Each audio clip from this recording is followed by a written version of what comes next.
The Unison Entertainment Group. Ladies and gentlemen, let's hear from them again.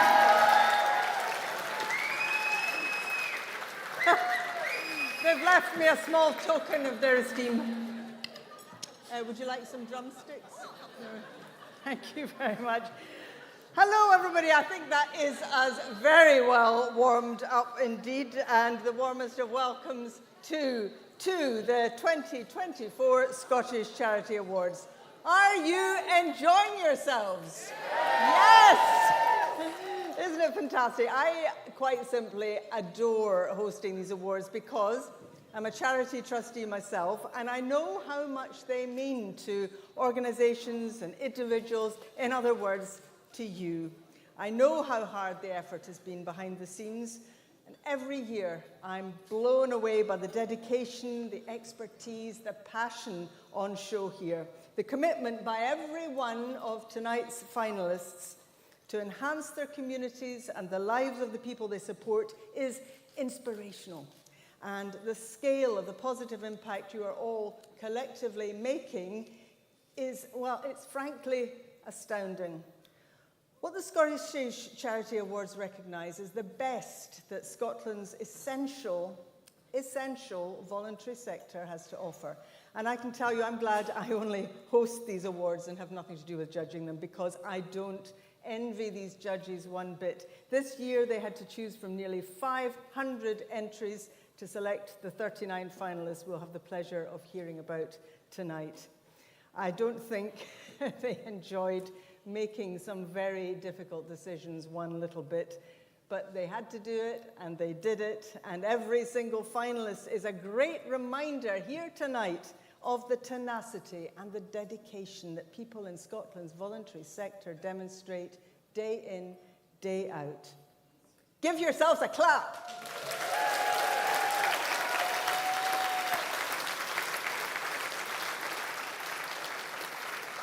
So we come to the ceremony. Remember that, as always, we're using the hashtag #ScotCharityAwards, so please go ahead and tweet manically.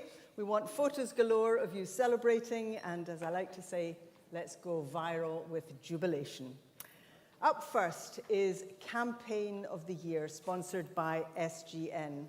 Campaigning is at the heart of Scotland's voluntary sector, transforming attitudes, changing laws, raising awareness of important issues. Our first category highlights campaigns that mobilise people, securing positive change for the communities they support. We've got 4 finalists in this category. Let's hear more about them before we reveal who the winner is. Our first finalist is The Yard, who work to enrich the lives of disabled children, young people and their families. The Our Kids Won't Wait campaign, fronted by the charity's toughest negotiator, 5-year-old Ailish, lobbied the government to secure critical funding to meet the growing demand for the charity's respite, play and support services.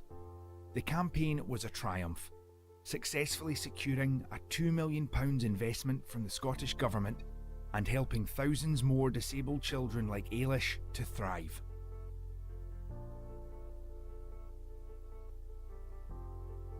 Next up, we have Aberlour Children's Charity with cancelling school meal debt. Research funded by the charity revealed that over £1 million in school meal debt was owed by struggling Scottish families in 2022. To put an end to this, Aberlour embarked on an ambitious influencing, press and social media campaign. Culminating in victory, the campaign resulted in £1.8 million of school meal debt being written off by the Scottish Government, providing welcome relief to 30,000 children and their families.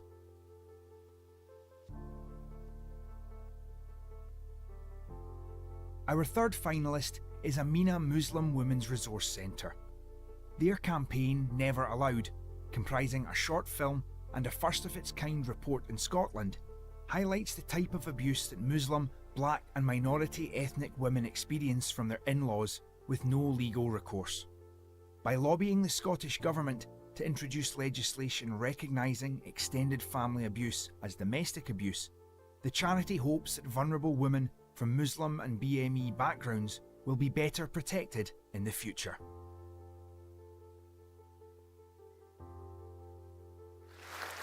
Finally, we have Diabetes Scotland with Diabetes Tech Can't Wait, a campaign calling for fair and equal access to life-changing diabetes technology. Driven by a group passionate about access to tech, the campaign effectively lobbied decision makers and secured significant investment from the Scottish Government. By empowering those with diabetes to raise their voice, drive change and self-advocate, the campaign has helped more people gain access to diabetes tech, resulting in healthier and happier lives.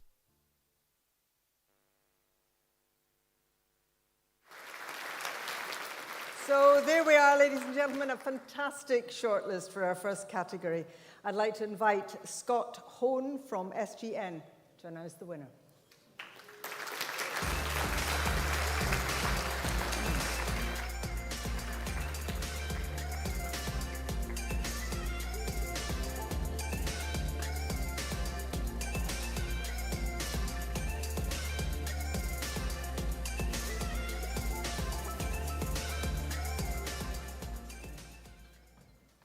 Pleasure to announce that the winner is Aberlour Children's Charity.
Well, Sally Ann Kelly OBE from Aberlour Children's Charity. You say you're usually a jinx when you arrive at these things, are you? Yes, we usually don't win.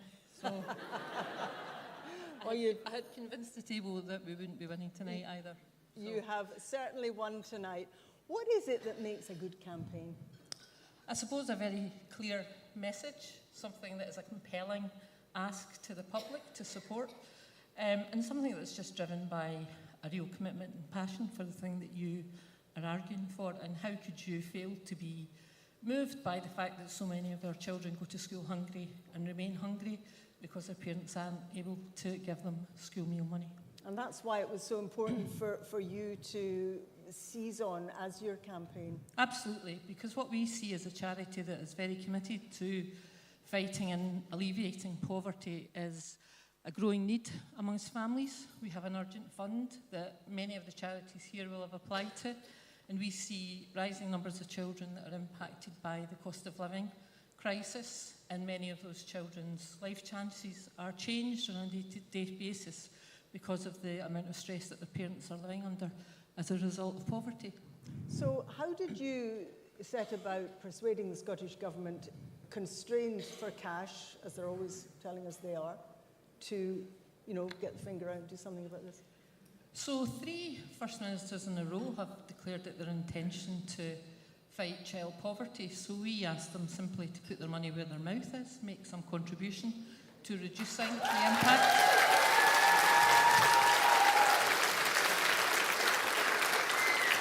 I'll try not to be too political tonight, because I don't want to be quoted outside. That was ever so slightly political. Well, the last time I met the First Minister, he did say I was less than subtle, so I'll be less than subtle again, which is that it is an utter shame on this country that 1 in 4 of our children live in poverty, and we will never stop arguing for those children to be supported to live lives in which they can thrive, and not just lives where parents are struggling to survive. It is a basic requirement of a modern, progressive, civilised country.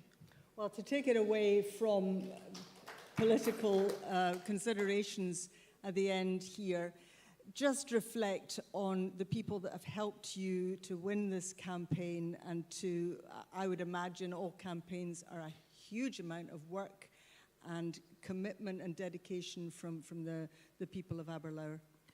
So there are many people who have been involved and have contributed. Professor Morag Traynor from Glasgow University undertook research that gave us the evidence that we needed to be able to take to government. Our very able head of policy, Martin Canavan, who is here today, who is fantastic, was able to take the campaign to politicians, to other third sector organisations. Our communications team, who spoke to many media outlets, broadcast media, print media, all of that was put in place. And we've got one of our partners here tonight from one of the Scottish papers as well, who really spearheaded the campaign on our behalf. Well done. Jinx no longer. Thank you very much.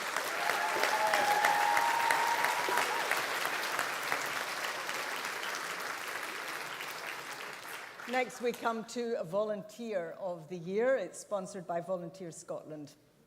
Volunteers are, as all of you will know, the beating heart of Scotland's voluntary organisations, and tonight's finalists are no exception. All 4 on our shortlist have gone the extra mile, demonstrating outstanding dedication to their causes. The judges were hugely inspired by their stories, so let's hear more now. Our first finalist is Mary Osai-Opong from African Caribbean Elders in Scotland.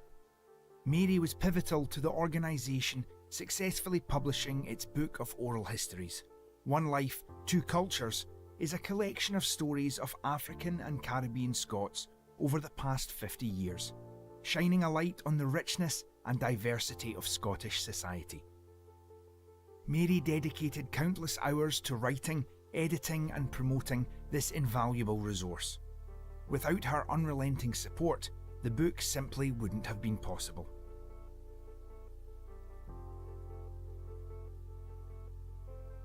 Our next finalist is Mary Hepburn from Fife Rape and Sexual Assault Centre.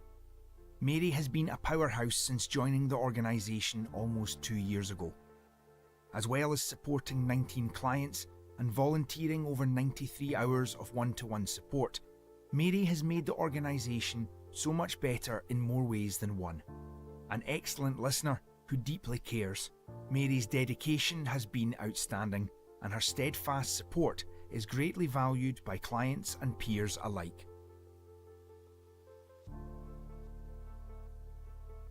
Next up is Lauren Bogue from Scottish Huntington's Association.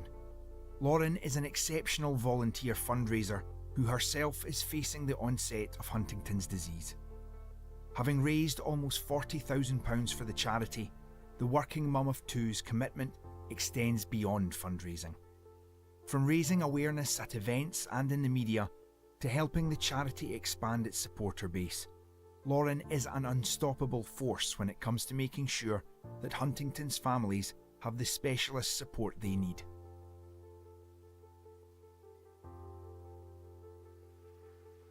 And finally, we have David Kerstorffen, a volunteer water safety officer with RNLI. David is dedicated to making his local area safer and reached a staggering 16,000 children and adults with life-saving water safety information last year. And as a direct result of his efforts, RNLI has seen an increase in charitable donations, helping to continue their life-saving work. A passionate and motivated volunteer whose commitment runs deep, David's enthusiasm is contagious.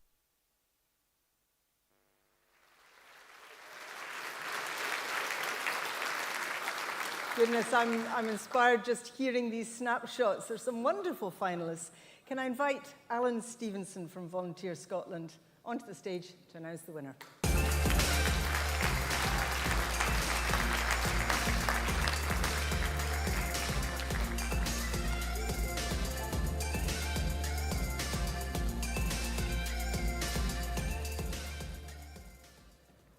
Four fantastic volunteers. But this year's Volunteer of the Year is Mary Hepburn from Fife Rape and Sexual Assault Centre.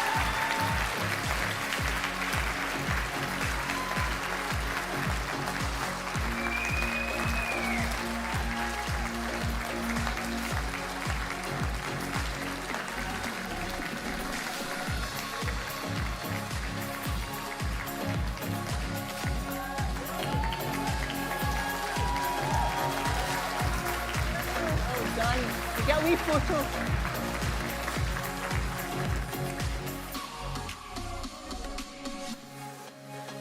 Over here for a wee chat. Well, listen, turn around this way. That's right. Here are Mary. Such a shock, you say? Totally, absolutely. Really? And what about the way they described you? A powerhouse. A powerhouse. What do you make of that? I suppose everybody kind of underestimates the impact they have on other people, or the way other people perceive you. What? That's not how I perceive me. Yeah, well, that's probably why you're so effective. What motivates you to give so much of your time and your life to Fife Rape and Sexual Assault Centre? Okay, well, I trained as a counsellor, and when I was doing my training, you have to actually have practical experience. So I worked for an organisation, a kind of sister organisation to the one I'm with now, who worked with adults who had been sexually abused as children. And I always, I went on then to teach counselling, and when I retired, I always sort of just, made my mind up I was going to do some voluntary work, and it's an obvious choice. Really obvious choice, yeah.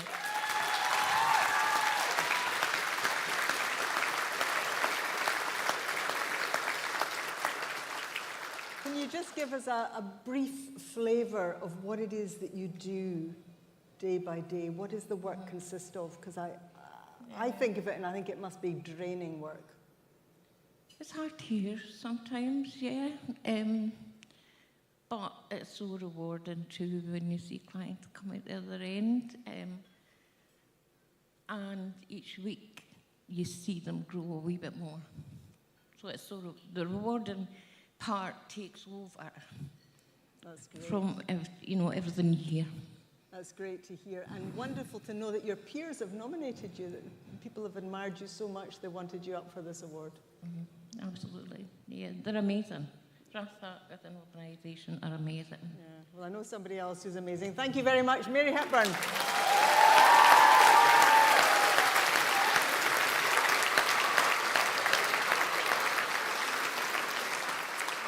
Thanks very much, Mary. And before we move on to the next category, the judging panel would like to note a special commendation tonight to Lauren Bogue from Scottish Huntingdons Association.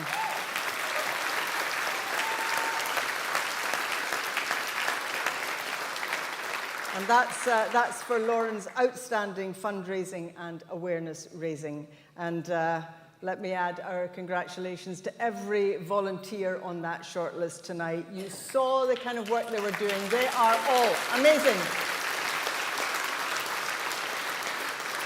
Now, our next award is the Community Impact category. This celebrates organisations that are rooted in their communities, doing extraordinary work to make a positive impact. The commitment and determination of this year's 4 finalists has enhanced the lives and the futures of so many. Let's hear about them now. Our first finalist is Feeling Strong, who help young people in Dundee with mental health challenges to reach their potential. The charity launched its new strategy in 2023, and together with young people redefined its services to tackle stigma and isolation linked to mental health. By taking a community-led approach to support and developing peer-led group activities, the charity has created safe spaces outside of clinical settings for young people to feel empowered, build their confidence, and discover life-changing recovery tools.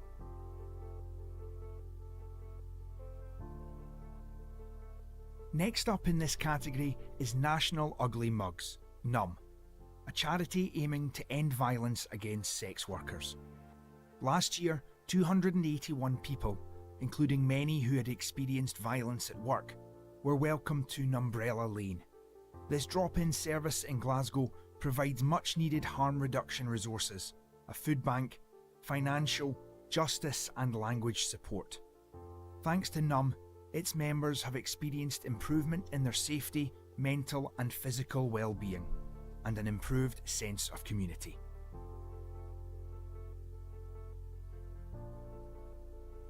Our third finalist is Sands and Fountain SCVO, who helped to mitigate the impact of the cost of living crisis in one of Scotland's most deprived areas. At a time when people were worried about affording their basic needs, their cost of living project offered transport and housing support and a community cafe and pantry, providing over 5,000 free meals. Developed by local people for local people, this important project delivered crucial services for those at crisis point when they needed them most.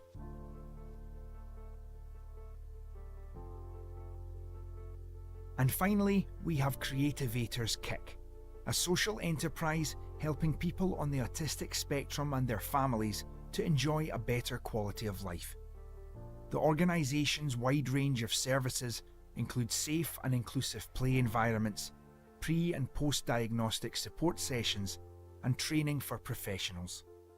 Grown from a unique blend of lived experience and user feedback, Creativators Kick has significantly expanded its reach and impact by moving to new premises and building new links with the local community.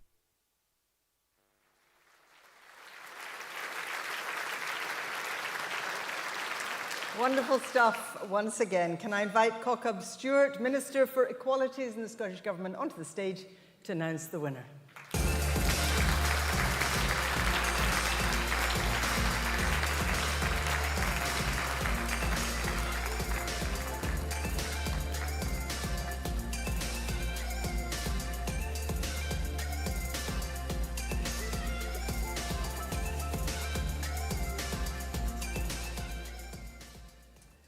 And the winner is for Sands and Fountain SCVO.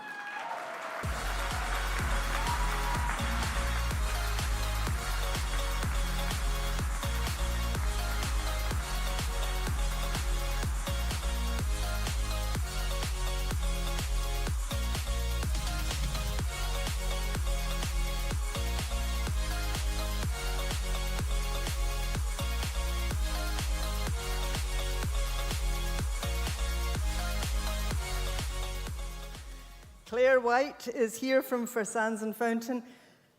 Mitigating the impact of the cost of living in a deprived area, Claire. Tell us more about it.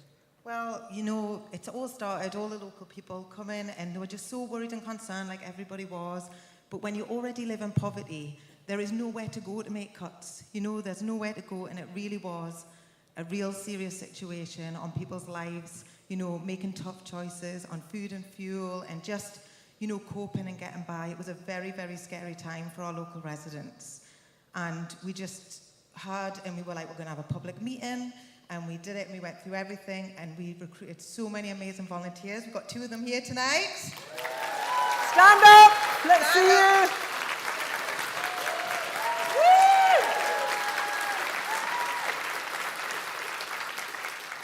It was very much of a local effort. I mean, this is a community award, isn't it? Yes, absolutely, and it's all them. You know, these were local residents, they were going through it, but they pulled together. You know, really, we shouldn't have to do these things, but it's so empowering and wonderful to see all these local people just taking the power back and going, we're going to get through this, we're going to get through this together, and we're just going to make a difference to everybody's lives, and it's just so amazing to be part of something that these amazing volunteers are able to do. There's a particular power that comes from a community up rather than something being imposed from above. Absolutely, because they're in it, they're supporting each other, they're looking out for their neighbours, and they're just, you know, they're wanting the best for themselves, for their families, and for the community as a whole. And where do you go from here? I don't know. The only way is bigger and better. Yeah. I know. We've been so lucky. So great volunteers. Amazing. Congratulations. Thank you so much. Thank you.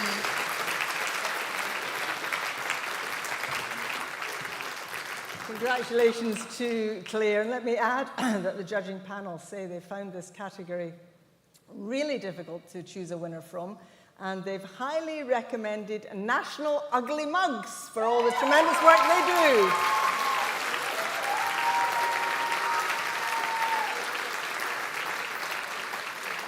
all the tremendous work they do, say the judges, in supporting and improving the lives of their communities. So well done to them too, and thank you very much to Cockup Stewart for presenting that award. Now, our next category is Employee of the Year. Scotland's vibrant voluntary sector is packed with inspiring people whose expertise, energy and enthusiasm has a positive impact on those they work with and support. This award recognises an exceptional and dedicated employee. Let's meet our 4 finalists who've shown remarkable dedication to their organisation. Our first finalist in this category is Vicky McGrain-Ray at Asthma and Allergy Foundation. Vicky has delivered life-saving workshops to over 8,000 people, empowering children and adults alike to manage their asthma and allergies.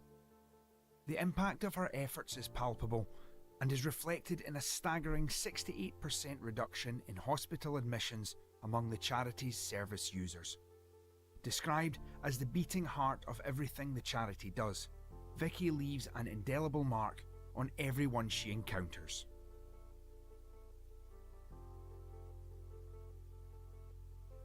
Our next finalist is Amanda Fleet from Highlands and Islands Students Association. A true leader with a can-do attitude, Amanda has transformed the University of the Highland and Islands sporting engagement levels. Her tenacity has led to the number of university sports clubs trebling and membership numbers quadrupling. Amanda's dedication to equality, diversity and inclusion has also broken down barriers for marginalised groups, including women, LGBT individuals and those with disabilities, helping even more people to benefit from sports participation.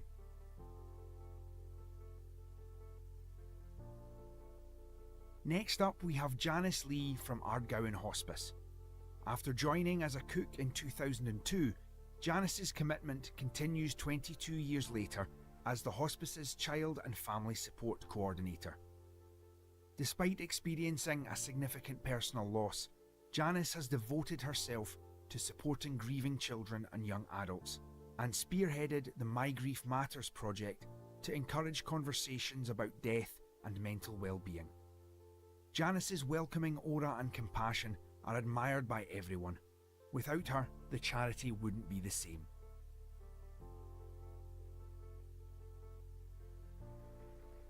Our last finalist is Kevin Radinsky at the Grassmarket Community Project.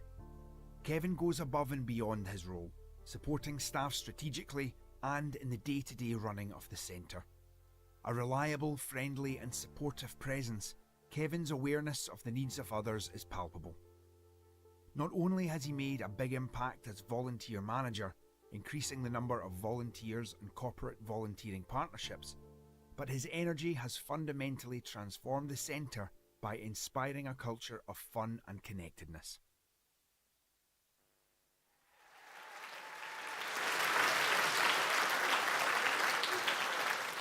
Wow, choose from that lot. Can I invite Debbie Shields from Aspen People onto the stage to announce the winner?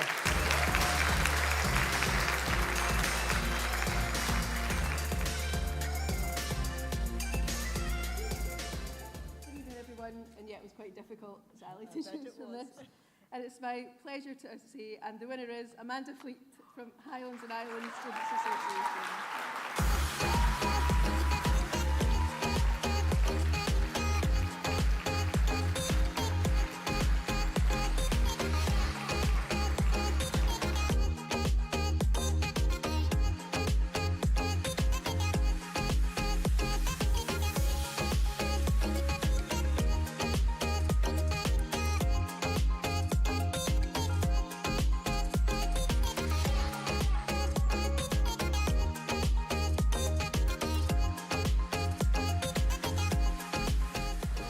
Right, here's Amanda. Well, what do you think of that?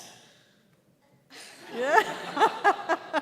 You've transformed the University of the Highlands and Islands sporting levels. How have you done that? I mean, I'm lost for words at this moment. I feel with everyone else in my category, it was such a strong category. and I feel out of place enough not in my sports kit tonight, not going to lie. How did you do it? I just believe that everyone should have the chance to participate in sports. I know that sports can be such a dividing topic for people. People tend to either love it or hate it, but I think everyone, if you look far enough, involves some sort of activity in their lives, and I just think that absolutely everyone should have the chance to participate in that, especially in rural communities like the Highlands and Islands, where it can be a bit more difficult to get involved in local clubs. We have a lot of students with disabilities, so yeah, I think going out to those communities, taking the sports to them is really important, and just making sure... Was that the secret then? Because I'm fascinated with how you get people who have all sorts of barriers to competing in sport, and there's so much competition, for people's attention these days. How do you get them involved? I do a lot of travelling, so UHI, I cover a remit the size of Belgium. That's one of my favourite facts to pull out there. So I think specifically going to them, so bocce is a really big sport right now. That's a Paralympic sport. So we've been doing lots of things with bocce at the moment, collaborating. Bocce? Yeah, so you know bowls that you play on a green? Yeah. It's similar to that, so it's a target sport, so you throw the ball to hit the target. So if you give Paris Paralympics a watch, you'll see bocce there, but that's really taken off in UHI this year. Right. So we've been taking the students to different tournaments, and just the amount of seeing the other students get involved as well from other colleges and our students. There's a really nice atmosphere in bocce at the moment. And what is it that sport gives people? What are you offering people when you offer them sport, when you tempt them into sport? There's so many different things. I think the main one, especially for our organisation, is the sense of community that sport gives. It brings people together. You don't have to be good at sport to play sport. I play so many sports. Am I good at any of them? Not really. But I have a great time. I go out there. I've got a different sports training pretty much every night of the week, and it's just fantastic. And seeing the students take up those opportunities, I think it really brings them together. Has absolutely fantastic benefits for mental health, physical health. I just think sport really brings people together. It's evident in the Euros at the moment on a grander scale, obviously, but come on, Scotland. Wow.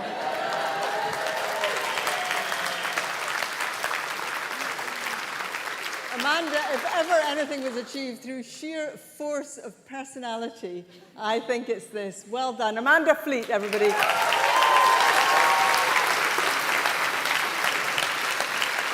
And my thanks also to Debbie from Aspen People. Once again, the judging panel found this category, as Debbie was suggesting, they're really difficult to choose a winner from. And once again, they'd like to commend Janice Lee from Ardgowan Hospice.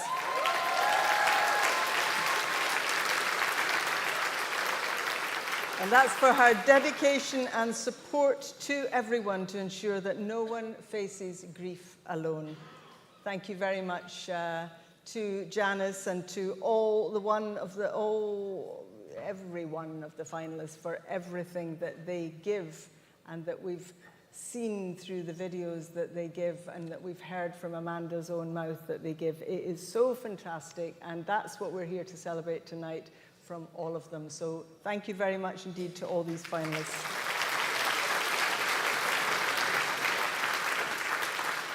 Up next, we have the Climate Impact Award, sponsored by Utility Aid.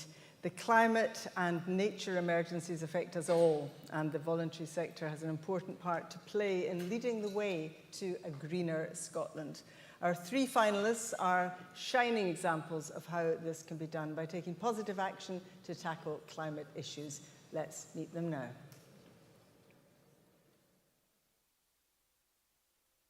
Our first finalist in this category is the Volunteer Tutors Organisation.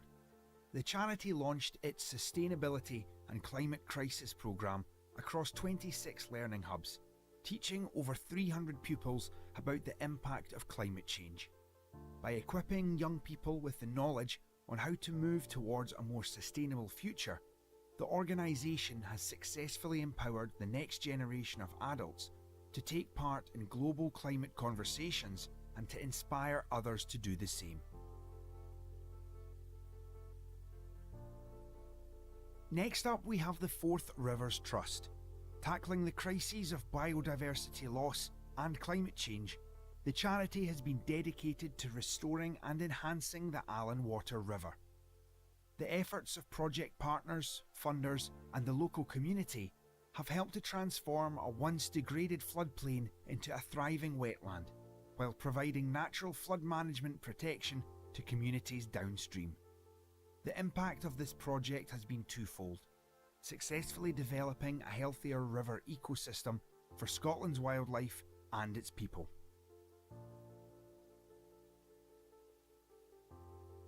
And finally, we have Revolve Recycle, an organisation reducing the impact of fast fashion and consumer waste. In 2023, Revolve Recycle diversified, launching a second-hand clothing social enterprise, community garden, and programme of repair and reuse activities, as well as helping to shape the future by successfully diverting 32 tonnes of unwanted clothing from landfill.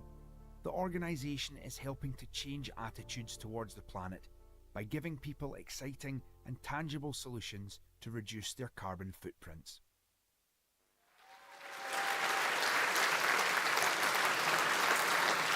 Well, there you are, some more great work there. Can I invite Emily Berry from Utility Aid to announce the winner?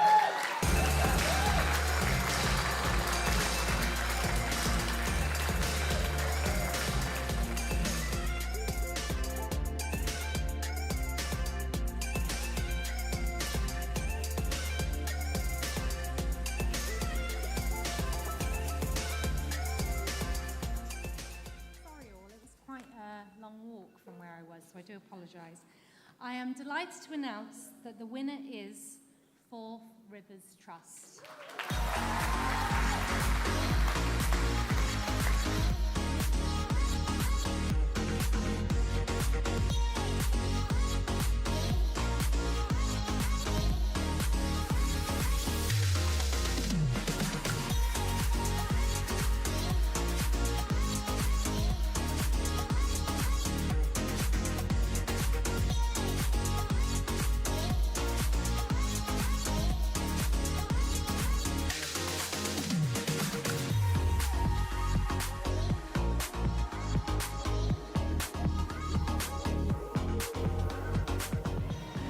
And here she is, Amelia Heath from Forth Rivers Trust. Amelia, such an important project and a big one, a difficult one, because you were delivering here a whole ecosystem. Come on over. Yeah, thanks, Sally. I'm overwhelmed and delighted and humbled because of the amazing work of the people in this room tonight. And it's just incredible to be involved. And yeah, the work we do, we see the impacts of climate change day in and day out when we're out in the field, you know, on the loss of species, the loss of habitats, flooding in our towns and cities, loss of agricultural land, crop production.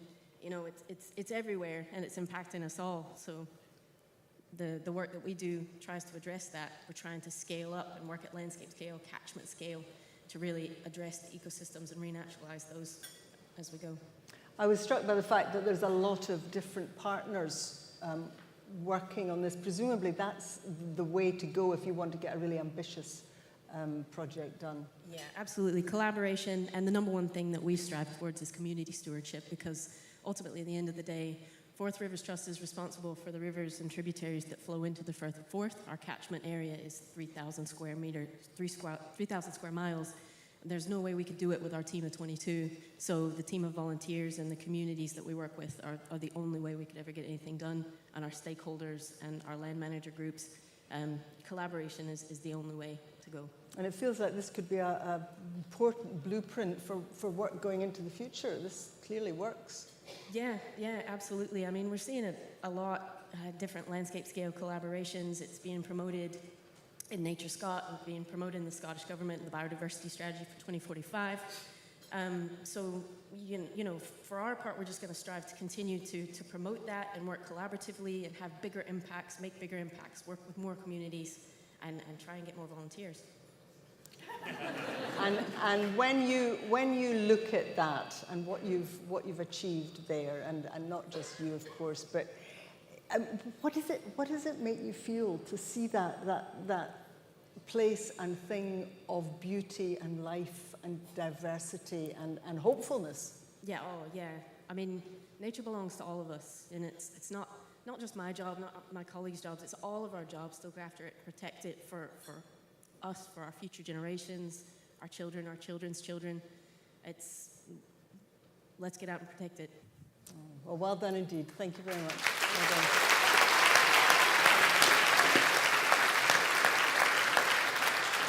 Many thanks to Amelia and to Emily from Utility Aid.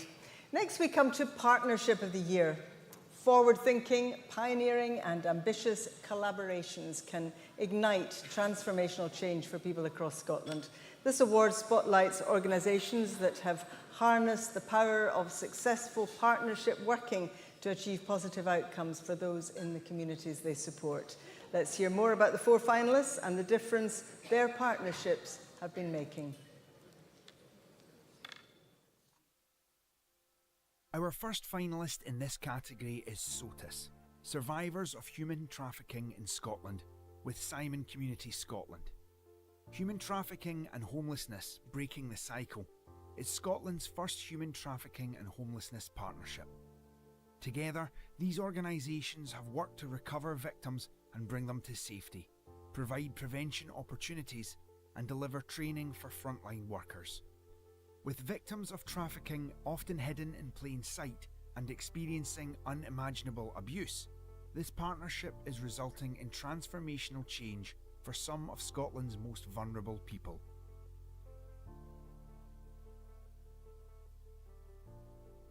Our next finalist is Edinburgh Tool Library with LGBT Health and Wellbeing. Making with Pride opened up DIY and woodworking classes to the LGBT+ community, who often feel excluded from these learning opportunities. Edinburgh Tool Library provided the space, teachers and tools, while LGBT Health and Wellbeing recruited students and delivered wellbeing support.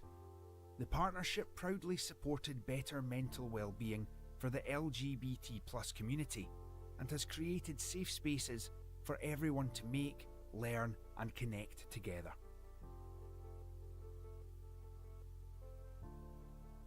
Our third finalists are Lark Hall and District Volunteer Group with Heart of Africa. The 2 organisations partnered to revive the Lark Hall and District Volunteer Group's lunch clubs, offering a unique fusion of Scottish and African cooking. The partnership has been an overwhelming success, with the lunch clubs now a buzzing hive of activity. Member numbers are up, volunteers with additional support needs have learned new hospitality skills, and everyone is enjoying fresh, nutritious hot meals to support their well-being.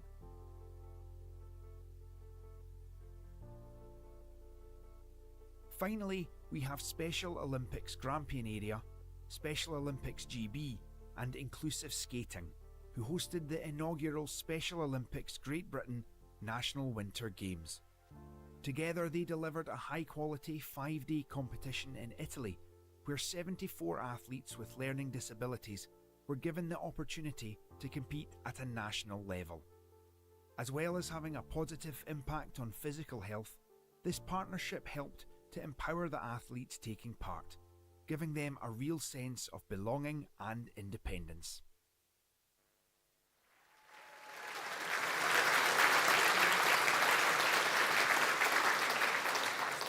Some more wonderful partnerships there. Can I invite Maureen McGinn, SCVO Honorary President, to announce the winner?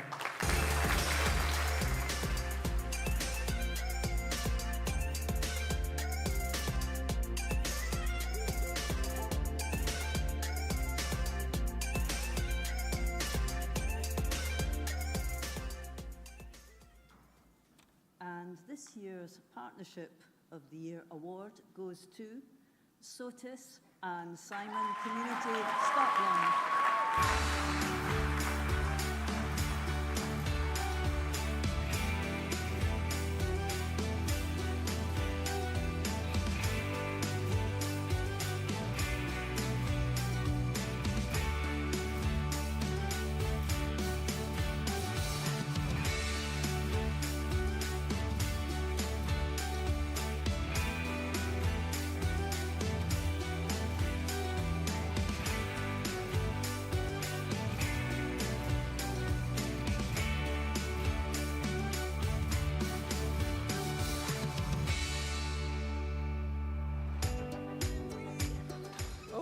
here we have Daniel and Alice. Are you both from SOTUS, or is one of you from Simon? I thought it might go that way. Scotland's first human trafficking and homelessness partnership. Tell us about it.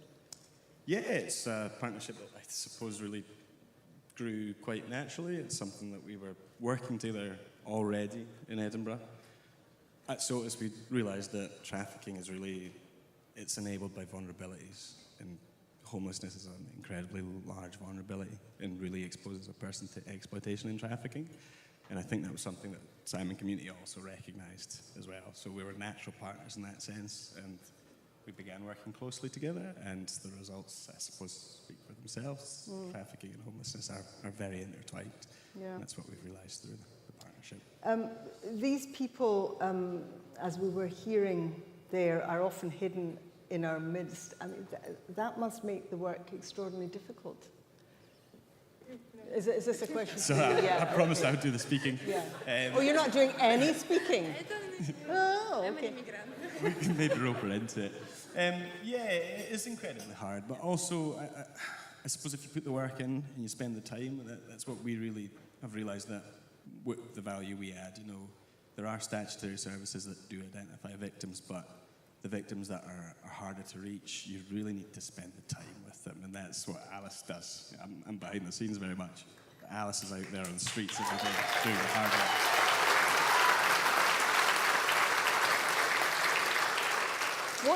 What does success look like for the people that you're working with? It's a very good question. You know, success really means different things for every individual.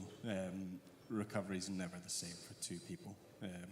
People who are exploited are never coming from the same circumstances.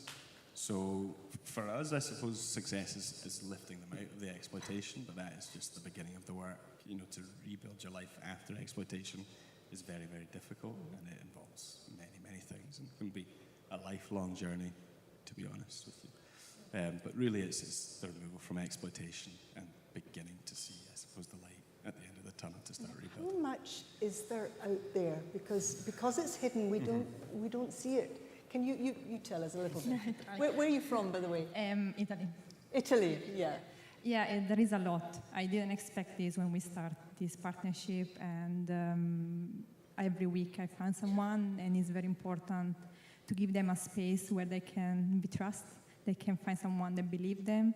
They find someone that is there to not judge wherever it is the story, because the story are very hard. Yeah, year of exploitation, very hard story, and be in a safe place where they can feel that I don't judge them is important. Well, what important work you're doing, and hopefully this award will raise the profile of the work you're doing. Thank you. It's very, very important for us, so thank you. Thank you very much. Well, thank you. Thank you very much.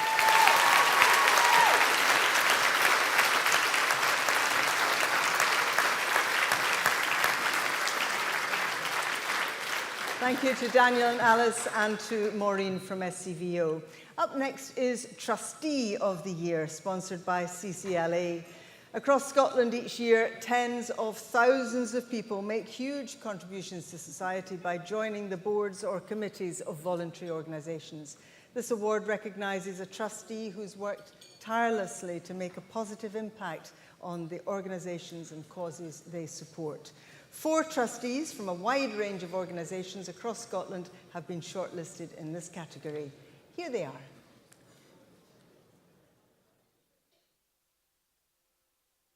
Let's meet our first finalist, Ken Brown, from the Bridge Community Project.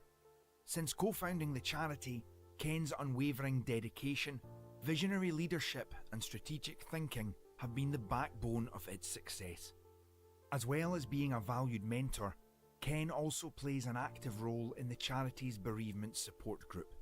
His genuine empathy has been transformative for countless people's lives, and his consistent leadership during a period of change has been instrumental.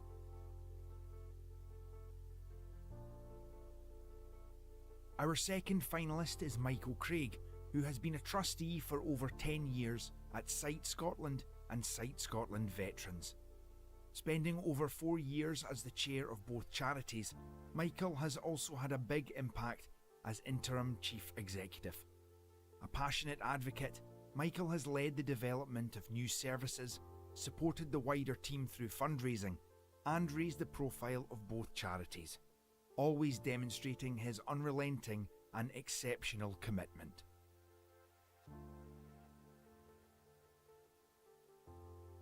Next up is Jen Hardy, MBE, trustee and founder of Cancer Card, a charity redefining cancer support. A highly respected voice of cancer patients, Jen herself lives with incurable cancer. Along with developing the Cancer Card Support Directory, an invaluable one-stop shop for cancer guidance, Jen has been the driving force behind the charity doubling its turnover in 2023. Thanks to her transformative approach and unwavering dedication, Cancer Card is helping thousands of people navigate the complex landscape of cancer support.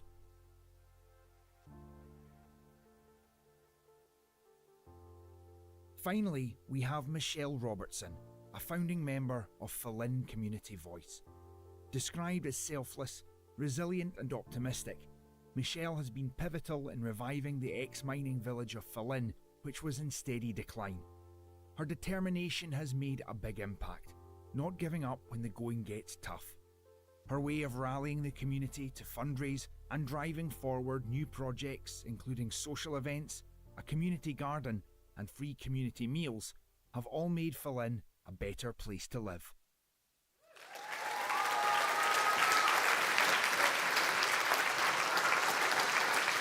Well, some wonderful trustees there doing the kind of dogged, inspirational work that makes the difference to every charity. Can I invite Sharika Sharma from CCLA to announce the winner?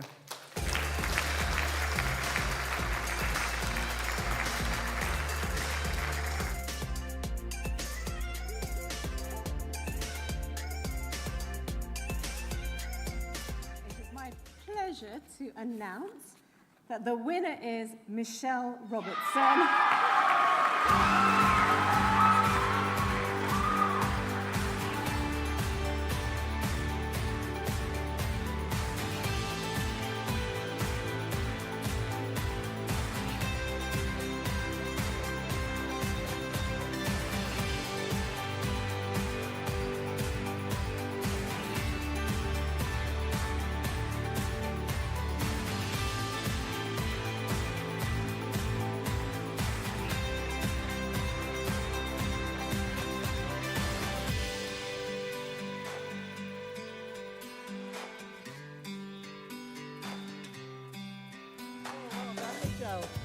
I think your table were quite happy about that. Absolutely. Tell me about Fallin. What was the need that you set out to do something about? It's my community where I was born and bred and grew up. I've always lived there, and I think, like it said in the video, it was slowly declining, and obviously times have been hard recently, and we needed some community spirit and just somewhere better to live, and where we wanted people to live and have fun and enjoy being there and be passionate about our village again. So you see, lots of people would think that and maybe discuss it over their tea. Mm-hmm. But you know, what do you do about that? How did you set about reviving the community? It started off, I suppose my family, we always done things like gala days, fun days, wanting to make it special for the kids. And it just started off with really small ideas. And in the last 2 or 3 years, the ideas have just gotten bigger, and we decided to start a charity, and the rest is history. It's been amazing. It's just been really amazing. I can't believe it. I'm shocked. So shocked to come from such a small village, and to be nominated with such amazing people that's in this room tonight is just absolutely fantastic. And why do you think it did take off? I mean, we heard earlier about the importance of community in one of the earlier categories. What is it about community that if encouraged to flourish, makes such a difference? It's not just me, myself. Obviously, I've got a great team. There's 6 trustees, and we're just all very passionate. It's an ex-mining village, and obviously the history there about with sticking together and just making things work in hard times, and that's just what we wanted to bring back, that community spirit, and yeah, that's it. And tell us about being a trustee, because it's an important, as I was indicating, it's a very important part of any charity to have people coming forward, volunteering to be trustees. It is hard work, especially all of us have full-time jobs, but there's just things that need to be done, and if you want to reap the rewards like we're doing, it's just something that you've got to knuckle down and do. So we all love it, really. Yeah. Well, you've certainly reaped this reward. Thank you very much so indeed. much. Thank you. Thank you.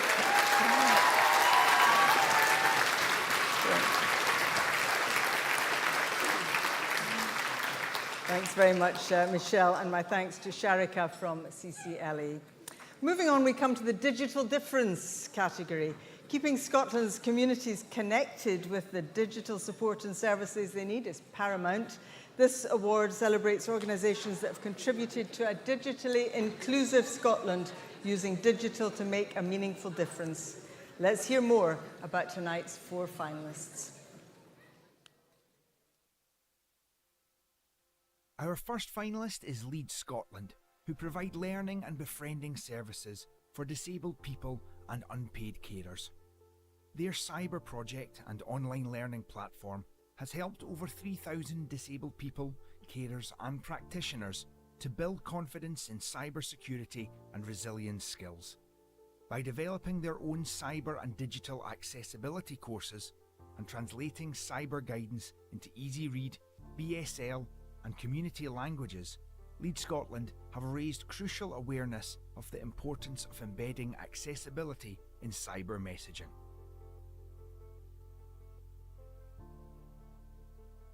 Our second finalist is the Why Not Trust. The Why Not Trust believes it's true that it takes a village to raise a child.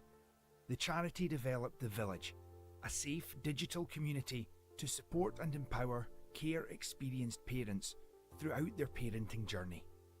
This online community has helped to reframe the experience of becoming a parent as a positive one, providing a safe, non-judgmental space for parents to find a listening ear, learn and grow.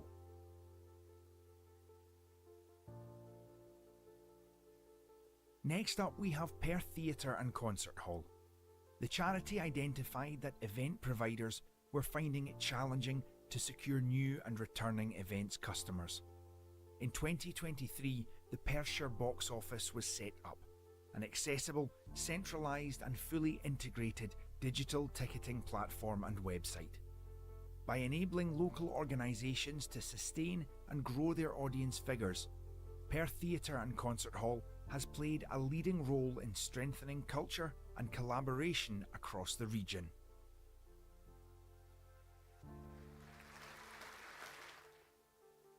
And finally, let's hear about Strathearn Arts. As this organisation grew, volunteer engagement declined. To reignite the spark with their volunteers, the charity built Volunteer Viewpoint, a bespoke and easy-to-use digital portal, providing a place to access news and information and to browse upcoming volunteering opportunities. Digitising its volunteer engagement processes has been a huge step forward for Strathearn Arts and has helped to grow numbers of and confidence among its much valued volunteer cohort.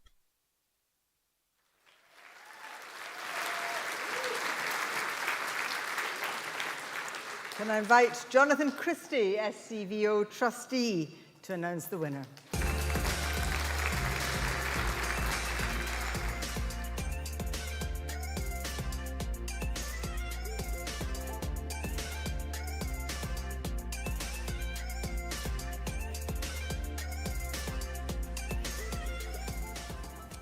My goodness, what a room full of superheroes. And the winner is Lead Scotland.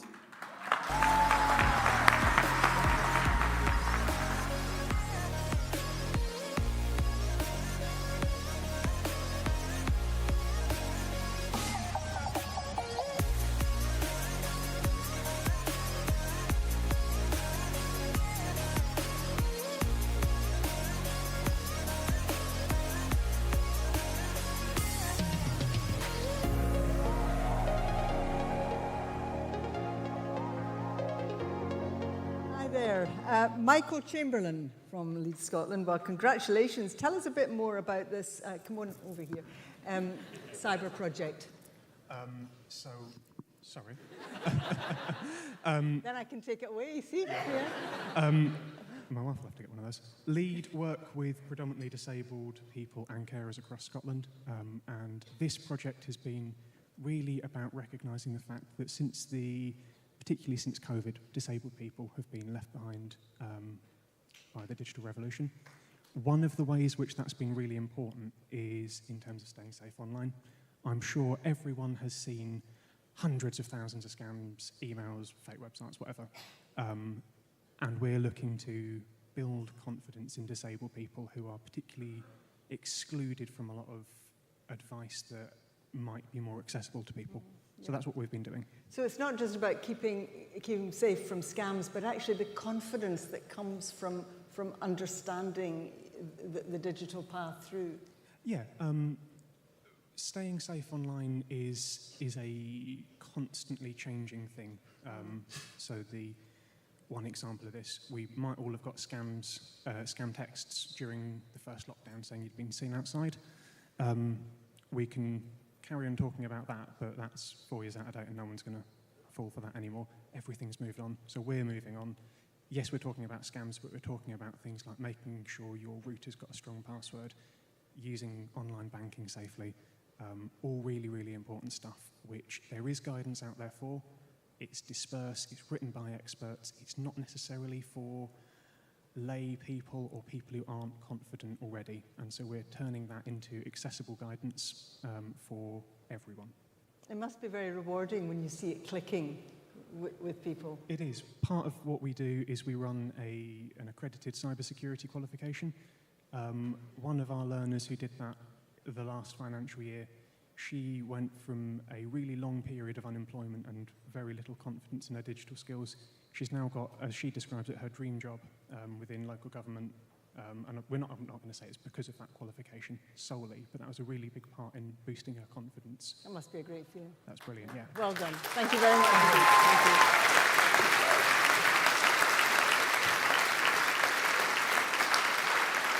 Congratulations to Michael and to all your colleagues, Michael, and thanks to Jonathan from SCVO. Next, we come to the People's Choice category, sponsored by HSF Health Plan. This is always an exciting one because the award is based on votes from the public. The People's Choice Awards are designed to give you, your supporters, the voluntary sector, and the public in general a chance to choose their winner. This time, we've had a staggering 16,518 votes cast. That is huge. So a big thank you on behalf of SCVO to all those who voted.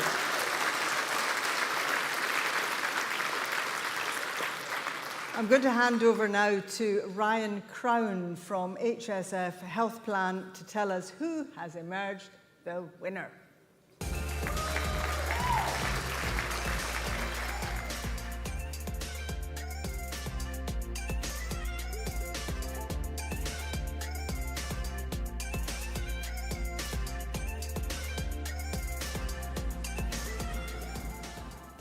It brings me great pleasure to announce that the winner is Simba.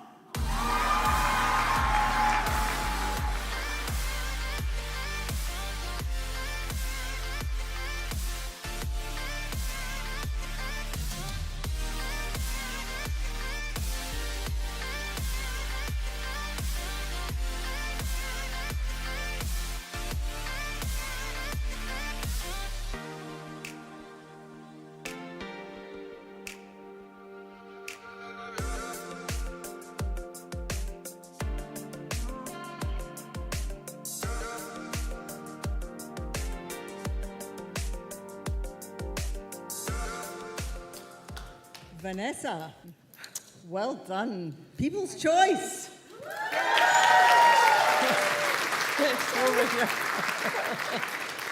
Listen, just remind us a bit about Simba and your work to honour baby loss. I will. So, first of all, can I just say we're absolutely delighted with this. To win People's Choice means so much to us. So thank you, everybody that voted. So Simba, if anyone doesn't know this, around 1 in 4 pregnancies are not viable and do not go to completion. This charity has got under my skin more than any other charity I've ever worked for in the last 20 odd years. Why, Vanessa? Because the parents and the families that we seek to serve, they are incredible with their support. And what we find is that when a bereaved family has a loss, they want to then fundraise, they want to give something back. It's a very positive way for them to grieve. And the loyalty of our supporters just speaks volumes. And we help in 3 main ways. We supply memory boxes to bereaved families, and we've supplied over 65,000 memory boxes across the years. And the wonderful thing about winning this is that we were in a very tricky place about 18 months ago, and we were facing closure. But I'm wanting to say a massive thank you to our trustees, who are amazing. We've got 2 at the table with us tonight. Am I right in thinking that that closure was possible within about a month, and you had to raise £500,000? We did. We had to raise £250,000, but we raised £500,000.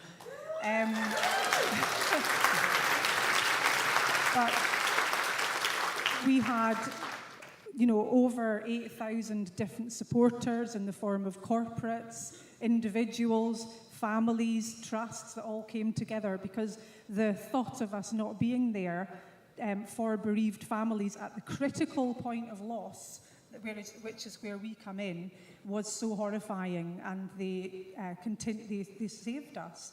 But what I want to really shout out here is we have an incredible board of trustees led by an amazing chair, and our volunteers who knit, they craft, they come in every week, the camaraderie of them, and our brilliant staff. And it's just been, we've all come together and been really positive. And I'm so happy to say that we didn't close. And we, since that tricky time, we've had another 15,000 memory boxes have gone out to parents who needed them. And we have refurbished and opened 2 amazingly beautiful bereavement suites in hospitals, one in the Borders and one up in just finally, what does it mean to parents who had hoped to be parents in that situation? It is indescribable. I mean, we have parents telling us that their memory box that they're given is the most precious thing that they have in their house. It means that they can continue to honour their babies for decades and generations to come. And that memory box, the families can discuss it. Their siblings that never knew their older brother or sister can be there and talk about things in the box, and they'll always have that connection. And it's that connection that affects all of us so deeply, and I think that's why we've been the lucky recipients of this, because the community's come together and recognised it. So well deserved. Thank you very much, Vanessa. Thank you.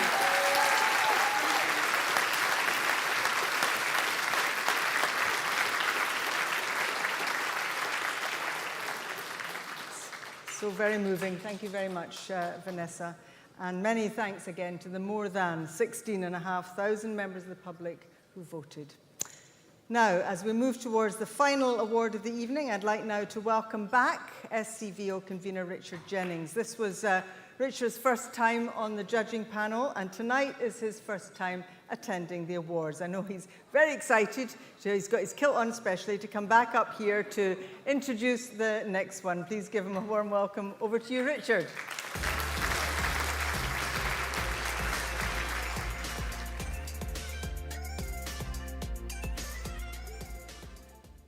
Thank you very much, Sally. So this award is for Charity of the Year. It's the final and most prestigious award of the evening. In my opinion, it's fantastic. It celebrates a charity that's had an extraordinary year, achieved special things that really makes them stand out in the crowd. Now, the awards split over 2 categories this year, and first of all, we're going to see the 4 finalists for Charity of the Year with turnover of under 500,000.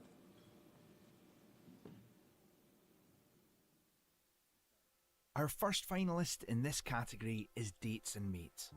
2023 was Dates and Mates' first year as an independent charity, and during this time, the charity expanded its offering of exciting and meaningful opportunities for people with learning disabilities to connect.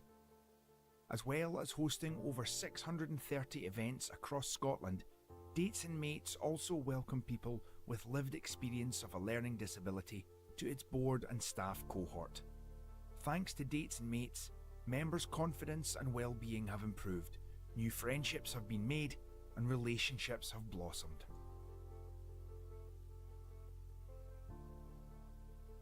Next up, we have Equipower Central Scotland RDA, who offer therapeutic, educational, and competitive activities with horses to people with disabilities.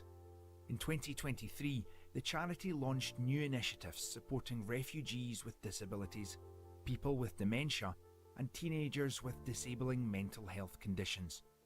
Its competitive horse riders also enjoyed an outstanding year of success, becoming Scottish and UK champions. The impact of Equipower has been felt by all its beneficiaries, who have learned valuable new skills and benefited from improved mental and physical health.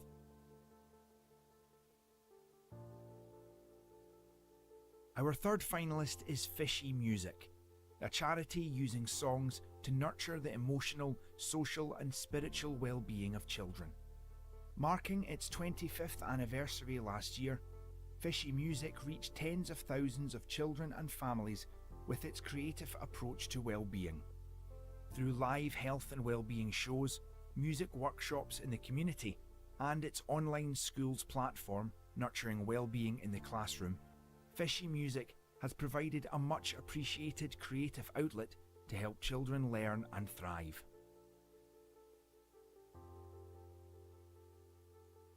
And finally, we have Playlist for Life. The charity marked its 10th anniversary with a string of successes that cemented the power of meaningful music for people with dementia.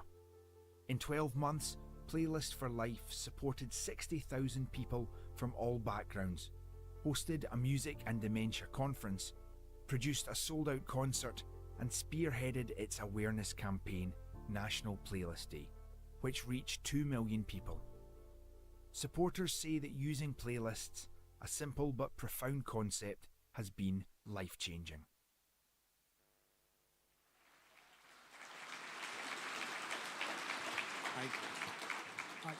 I should have said that the award was being sponsored by Keegan and Pennykid, but hopefully you've noticed that on the screen. So can I please invite up Jean Pennykid to present the award? Yeah, come on, this side. Really short.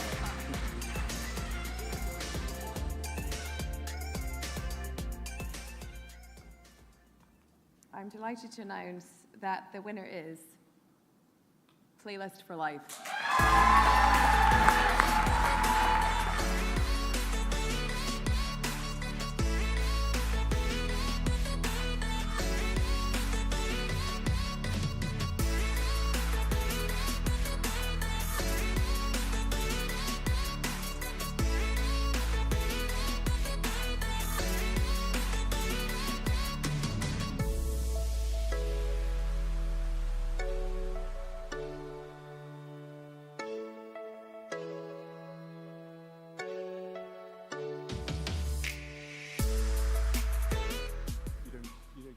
So it's Michael, is that right? Michael Timmins, brilliant. So how does that feel? Yeah, it feels wonderful. It's fantastic. Yeah, it's just a credit to the amazing team we've got here and the volunteers like Liz Wilson, who's here today, has been here from the start. And yeah, thank you. So tell everyone about the year and what it meant to you as an organisation. Yeah, it was a particularly special year because it was our 10th year since the charity was founded. And yeah, as you heard there, we've done some amazing things, but essentially what we're doing is really simple. It's just songs that are personally meaningful to people, can provide that lifeline to people with dementia. So yeah, last year just ramped it up, and it was a really special 10th anniversary. So how do you keep that going next year? Bigger and better. We want everyone living with dementia to have their own playlist, and everyone in this room should be thinking about the soundtrack to your life, because it's something you can do today that's nice and it's enjoyable, but it can be a lifeline for the future. And last but not least, in 10 years' time, what will the organisation look like? What will it look like for people with dementia? So yeah, that's a good question. Hopefully in 10 years' time, there won't be a need for Playlists for Life, because everyone living with dementia will have a playlist that will just be something that's automatically known, and yeah, that's what we're aiming for. And yeah, I just want to say a huge thank you also to our trustees and our founder, Sally Magnuson. So thank you. Now she knows why she wasn't on stage. Yeah, brilliant. Look, keep up the great work and do not head for extinction. Do something else that's great. Marvellous. Thank you.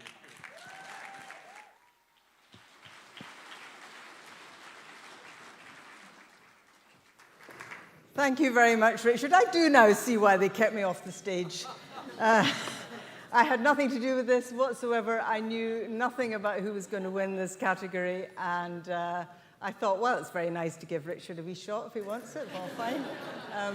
But that's lovely news, and my thanks to all the team at Playlists for Life who work so very hard, as all of you do here for your charities. Nobody knows it better than those of us who have founded these things, you know, and done it on a wing and a prayer, and then watched other people take it forward, work their socks off, and, you know, transform the world. So thank you very much.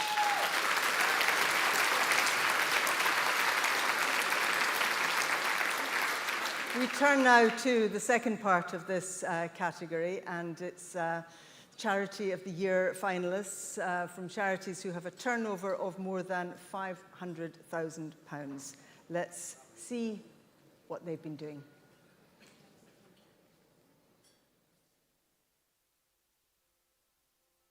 Our first finalist is Edinburgh Women's Aid, a charity offering practical and emotional support to 2,000 women and 250 children annually.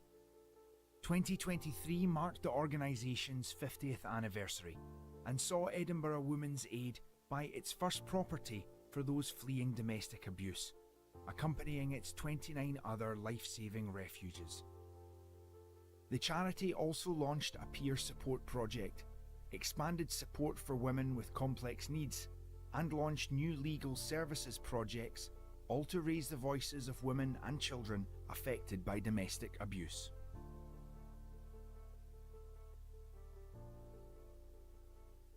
Next up, we have Fife Young Carers.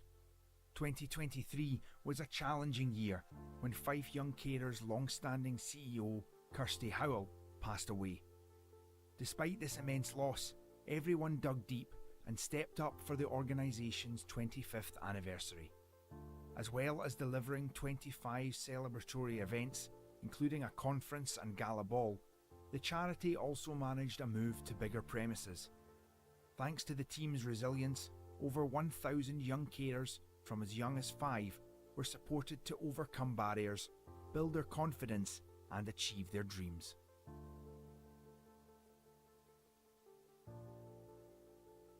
Our third finalist in this category is Simba, a charity committed to honouring baby loss. Last year, the charity dealt with the profound challenge of a possible closure within a month. To save Simba, the charity's team launched an urgent appeal, raising £467,000, double their fundraising target. Thanks to this determination, Simba was able to continue supporting those devastated by baby loss, with the charity reinstalling its Tree of Tranquility, opening 2 hospital bereavement suites, and gifting memory boxes to 11,000 grieving families.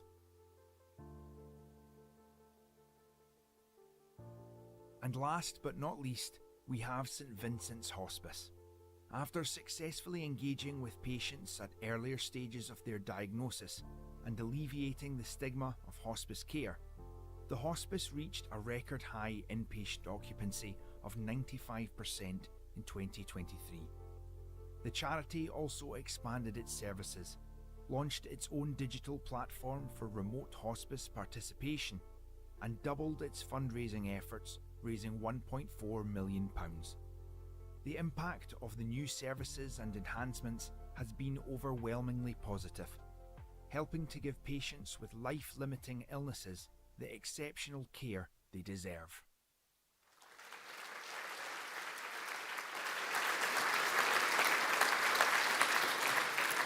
And June is still here, ready to announce the winner. And the winner is 5 Young Carers.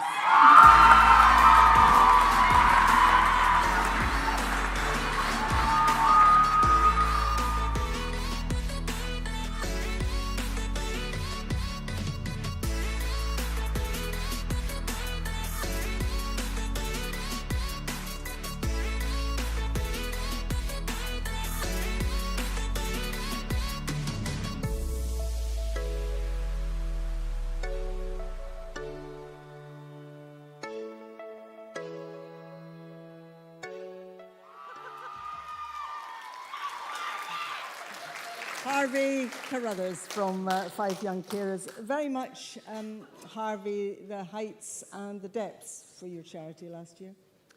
Yeah, so I didn't start until towards the end of the year at 5 Young Carers. And really, the prior year to that, we'd lost a really dynamic, wonderful leader. And Kirsty at that time was really intent on expanding what the charity did, moving to better premises, and really having gone from one charity, which was a sort of a group of smaller ones that joined together, to really becoming a Fife-wide charity. And I think I can honestly say that we've achieved that this year. Do you think she'd be proud of what you've been able to do? Yeah, I mean, most of the staff who are here on a couple of rowdy tables over there knew Kirsty very well, so I think she'd be utterly delighted that the work you have all done, guys, has been acknowledged in this reward. But also that the young people, like many other recipients of charity work, are hidden. A lot of young carers don't come forward because either they're embarrassed or they're bullied or they don't recognize that that's what they are. And I think the importance of an award like this is simply to say it's okay to come forward. You are recognized as yourselves. You should be the young people you are and come to organizations such as ours where they can actually live a better life. And we have young people who are at home, they're a 12-year-old grown-up. They're 12, but they're treated as an adult. And then they come to us and they can actually be a 12-year-old child. So we, in common with many of you, offer an opportunity to those young people. And some carers as young as 5?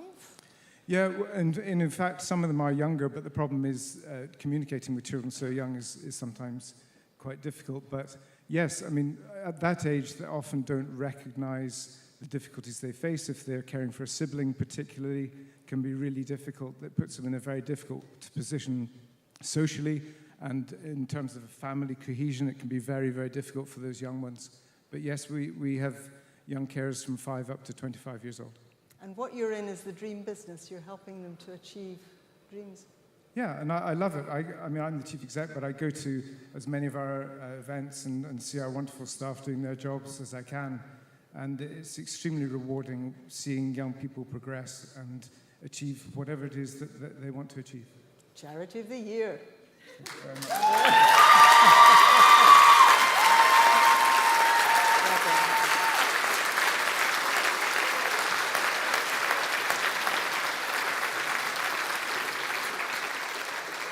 Thank you, and congratulations again to 5 Young Carers, Scottish Charity of the Year. And Can I say also well done to all the other finalists in the category tonight. There's always disappointment in a night like this, as well as the jubilation that we've heard over there. But any one of you would have made a worthy winner indeed. And my thanks also to June, who's slipped off again, to June from Keegan and Pennykid for doing double duties up there. That brings our award ceremony almost to a close. Can I just emphasize again, I mean, actually it really does bear endless repetition. I do feel I have repeated it endlessly. What an achievement it is to be here tonight. When I say congratulations to everyone in the various shortlists, I really do mean it. And for those who received an award tonight or a special commendation, you can be, of course, especially proud of yourselves, because this was an extraordinary field of charity excellence. I heard that from the judges at my table earlier on when they were saying what an agony it was to have to choose within these categories among charities of such excellence. I hope you've all enjoyed yourselves tonight, certainly as much as I have. Please don't forget that once we've finished here, I'd like to invite all our winners to go to the foyer with their trophies for a group photo. All the other finalists should come and collect their certificate from the stage before they go. But before you do all that, can I now invite back onto the stage Cockab Stewart, Minister for Equalities, to close the ceremony. Thank you for coming. It's been great to have you.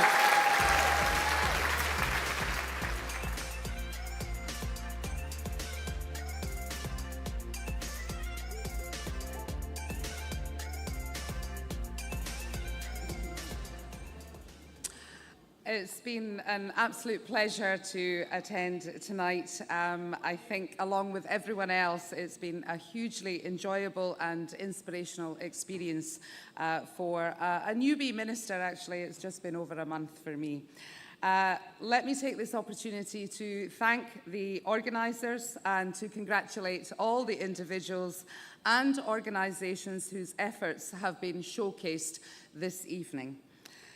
Yep, give them a clap, why not?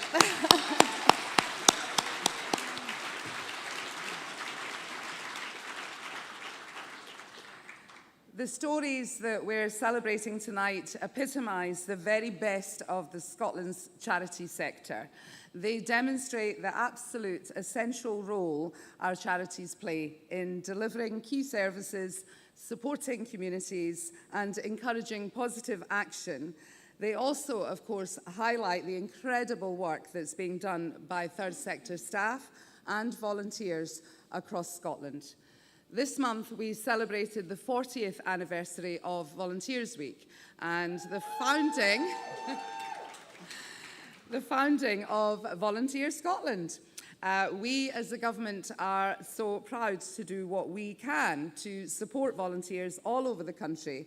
And as the Minister for Equalities, I know how much the volunteers contribute to improving the lives of those that need it the most.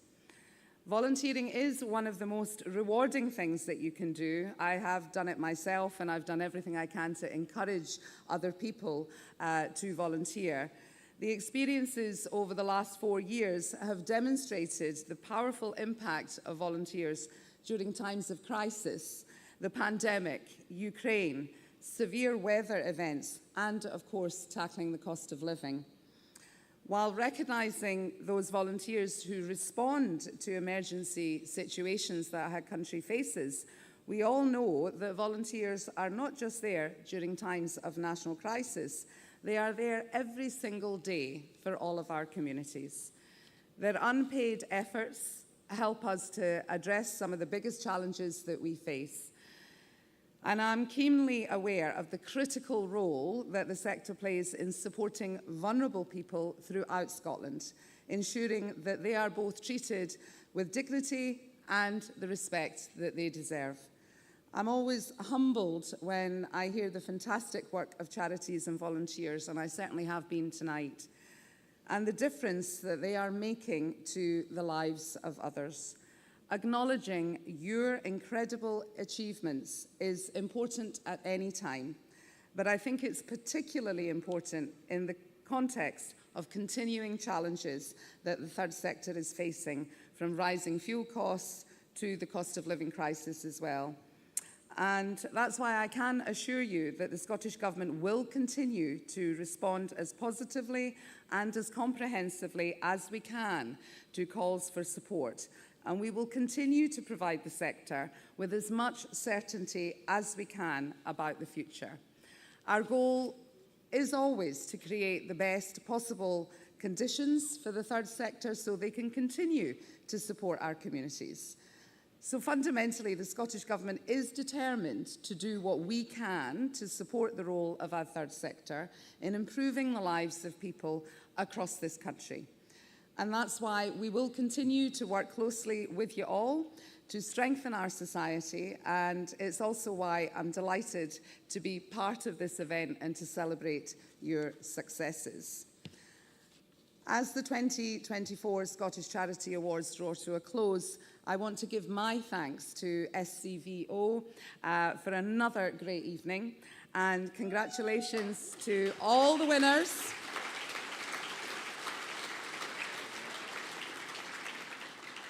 And I also wanted to give a wee shout out to the finalists because as other people have come up and paid tribute, everyone has been celebrated, I think, tonight. It's wonderful to be able to come together with like-minded people, to let your hair down, to get your sequins on, and enjoy and celebrate the work that you do. Most of all, I'd like to thank the volunteers and the charities throughout Scotland for the difference that you make to our country. And this celebration is an acknowledgement of your hard work, your dedication, your empathy in extraordinary circumstances.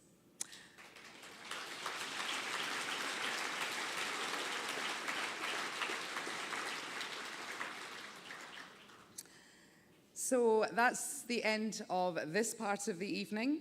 And I'd like to take just a couple of seconds to wish you well as you carry on enjoying yourselves. I can see that there is drinks that are half empty, which I'm sure are about to be filled. So please do take the next bit of the evening to connect with people that you haven't connected with. I'm certainly going to reach out. I recognise a few familiar faces, so it would be lovely to catch up with you if I can. But once again, my thank you to all of you. You are all absolutely amazing and look fantastic.